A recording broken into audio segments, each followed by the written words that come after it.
Thank you, Cody, for your question. Okay. One last question. You in the middle. Yes. Here, just no, her right. No, a little further forward.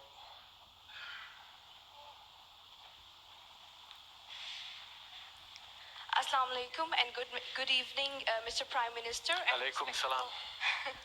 And respectable ladies and gentlemen. My name is Bushra Mughal and I'm doing PhD Electrical Engineering from Lakehead University under supervision of Dr. Salama Ikki. I'm an international student and my home country is Pakistan. Mr. Prime Minister, I actually don't have any question today, but I need to say something.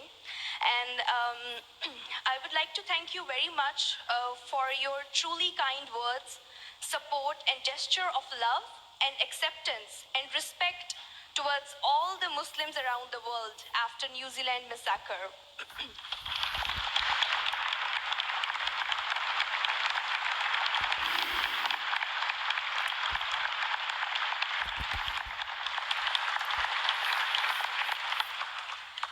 When I heard your speech, being a Muslim and resident of Canada, it was the most proud moment for me that Prime Minister of Canada, Mr. Justin Trudeau, has addressed Muslims.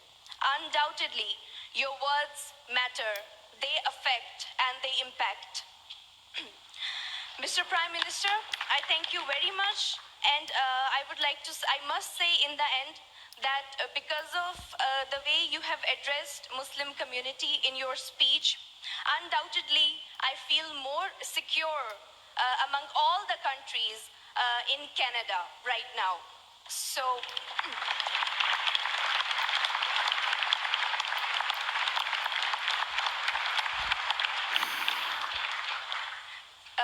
Thank you very much, and I think this is I'm feeling extremely thankful that I have got this chance of saying this to you.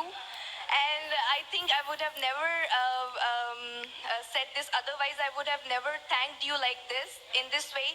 And my father, he is retired wing commander of Pakistan Air Force, and he has said me that I should deliver this message to you in behalf of him and our whole family and obviously whole Muslim community. Thank you very much. Thank you.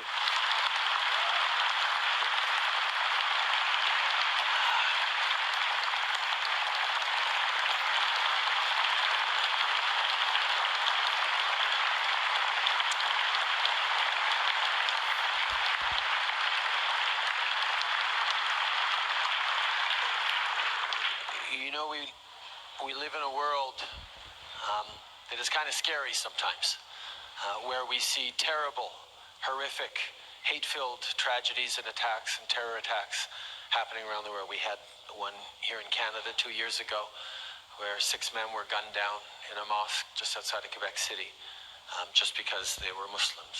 And what happened in Christchurch is yet another example of the intolerance and hatred that does exist. But